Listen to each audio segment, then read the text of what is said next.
Matagumpay na nagsagawa ng bloodletting activity ang Police Regional Office Cordillera Administrative Region kasama ang St. Louis University Hospital of the Sacred Heart sa Multi-Purpose Center Camp Major Bado Dangwa, La Trinidad, Benguet. Ang aktibidad ay pinangunahan ng Regional Community Affairs and Development Division sa pamumuno ni Police Colonel Freddy Lazona, Chief Arcad, bilang bahagi ng selebrasyon ng Police Community Relations Month na naglalayong punan muli ang supply ng dugo sa rehiyon at magbigay ng suporta sa mga pasyenteng nasa kritikal na kalagayan.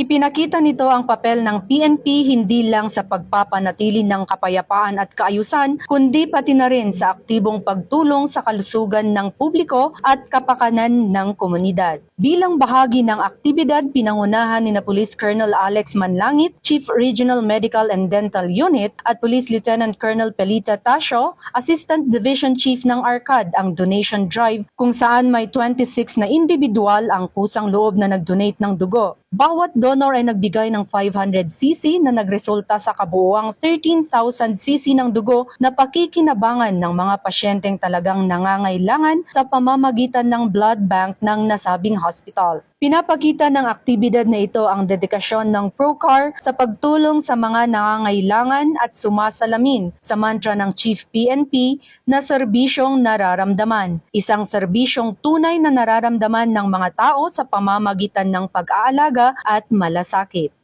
Mula dito sa rehiyon ng Cordillera, ako ang inyong PNN correspondent, Patrolwoman Lizelle Digman, alagad ng batas, tagataguyod ng Balitang Pulis.